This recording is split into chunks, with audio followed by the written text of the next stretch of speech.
अस्सलाम वालेकुम। मौला मुत्तकियान मौला इमाम अली अलैहिस्सलाम नहजुल बलागा की हिकमत 257 में फरमाते हैं, ऐ कुमैल, अपने अजीज़ो अकारब को हिदायत करो कि वो अच्छी खसलतों को हासिल करने के लिए दिन के वक्त निकलें और रात को सो जाने वाले की हाजत रवाई को चल खड़े हों। उस जात की कसम जिसकी कुव्वत सुनवाई तमाम आवाज़ों पर हावी है। जिस किसी ने भी किसी के दिल को खुश किया तो अल्लाह उसके लिए उस सुरूर से एक लुत्फ खास खल्क फरमाएगा कि जब भी उस पर कोई मुसीबत नाजिल हो तो वो नशेब में बहने वाले पानी की तरह तेजी से बढ़े और अजनबी ऊँटों को हकाने की तरह उस मुसीबत को हका कर दूर कर दे। कि अपने अजीज़ो अकारब को, अहलो अयाल को, अपनी औलाद को ये हिदायत कर दो, ये नसीहत कर दो कि जब वो घर से निकले तो ये नियत करके निकलें कि जब वो बाहर जाएंगे तो चाहे वो किसी भी काम से जाएं, इल्म हासिल करने जाएं, कोई रोज़गार की तलाश में जाएं, किसी तरह से कुछ खरीदो फरोख्त करना हो, कुछ भी करना हो, जब वो घर से बाहर जाएं तो वो बाहर इन चीज़ों को तवज्जो दें कि जो भी चीज़ अच्छी नज़र आए, जो कोई आदत अच्छी लगे, कोई रवैया अच्छा लगे, किसी का कोई किरदार अच्छा लगे,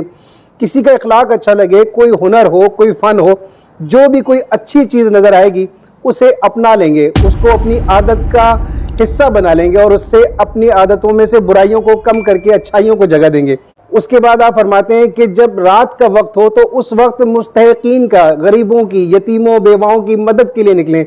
जो ज़रूरतमंद हैं, जो बीमार हैं, किसी भी तरह से परेशान हाल हैं, तंग दस्त हैं, उनकी तीमारदारी के लिए, उनकी किसी तरह से मिजाज पुरसी के लिए, उनकी मदद के लिए, उनकी मुश्किलों को आसान करने के लिए रात के वक्त घरों से निकलो और उनकी दाद रसी करो, उनकी मुश्किलों को दूर करो। ये रात का वक्त असल में औलिया कराम का, अंबिया का और आइम्मा ताहिरीन का एक शेवा रहा है, एक उनका रवैया रहा है कि वो रात के वक्त लोगों की मदद करते थे, उनकी बीमारों की बीमार पुरसी करते थे, इस तरीके से उनका ख्याल करते थे, उनकी मुश्किलों को दूर करते थे। उसकी वजह ये होती है कि उस वक्त किसी को पता नहीं चलता कि किसने किसकी मदद की, यानी मदद करने के लिए सबसे अच्छा वक्त अगर कोई है तो वो रात का वक्त है, यानी पता ना चले किसी को कि आपने किसी की मदद की है। इस तरीके से किसी की मदद की जाए और जब ऐसे मदद की जाती है तो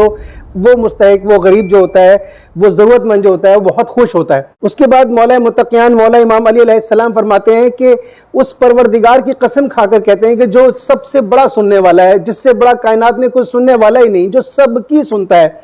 उसकी कसम खाकर कहते हैं कि जो शख्स किसी के दिल को खुश करता है, उसकी मदद करके उसको परेशानी से निकाल कर जब उसकी खुश करता है तो परवरदिगार उस नेकी के बदले में उसे एक